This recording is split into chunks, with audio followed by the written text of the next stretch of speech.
Assalamu alaikum wa rahmatullahi wa barakatuh. Today we will learn about al-huruf al-shamsiyah wal-huruf al-qamariyah, the solar letters and the lunar letters. Sun is called in Arabic as Shams and moon is called in Arabic as Qamar.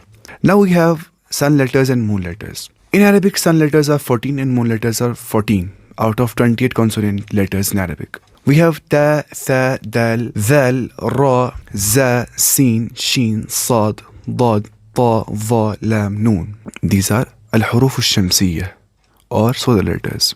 And these are pronounced with tip of tongue. Ta, tha, dal, zal, ra. The moon letters or the lunar letters or al-huruf al-qamariyah, they are not pronounced with tip of tongue. In English, they are B, M, W, K.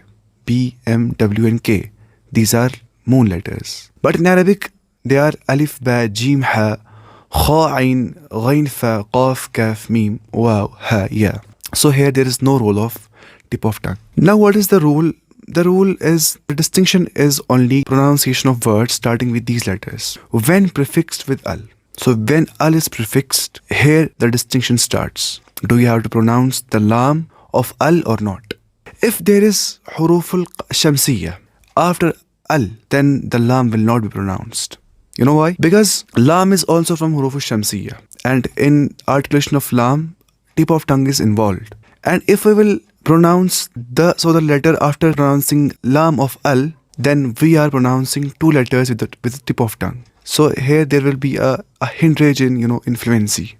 So here is the rule that if there is one of the huruf shamsi after alif lam, the lam of alif lam will not be pronounced, because then we have to pronounce two letters with tip of tongue, because lam is also from huruf shamsiyah. But if huruf qamariyah will come after al, then lam of alif lam will be pronounced.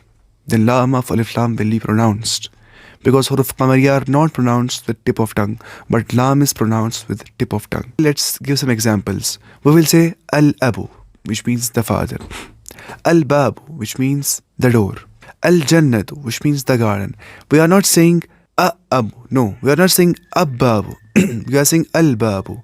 If al is before ba, if al is before jim or ha or kha or any of the letter of lunar letter, then lam will be pronounced. Like we'll say al-jannatu, the garden. Al-himaru, the donkey. Al-khubzu, the bread. Al-ainu, the eye or the spring.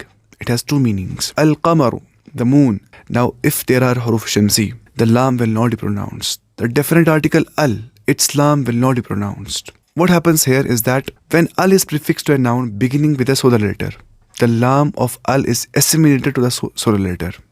Here, assimilation takes place. We will not say al-shamsu is pronounced as ash-shams. We will not say al-shamsu. We will say ash-shams, because sheen is from huruf shamsi. Actually, we have took this as a standard.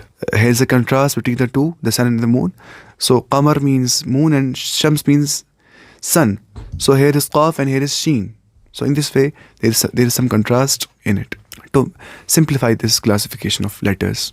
If we will say at-tajiru, which means the merchant, we will not say al-tajiru, at-tajiru, because ta is huruf shamsi and lam will not be pronounced before it. So we will say at-tajiru, but here shadda comes. Here shadda sign comes. We will say al-thawb, which means the cloth. We will say al-dhahabu, which means the gold. We will say al-rajulu, the man. Al-shamsu, the sun. Al-sadru, the chest. Al-talibu, the student. Al-dhahru, the back. Dhuhr means noon with dhamma sign on dha, but dhahr means back with fatha sign on dha. And najmu, the star. So this was about al-huruf al-shamsiyah and al-huruf al-qamariyah.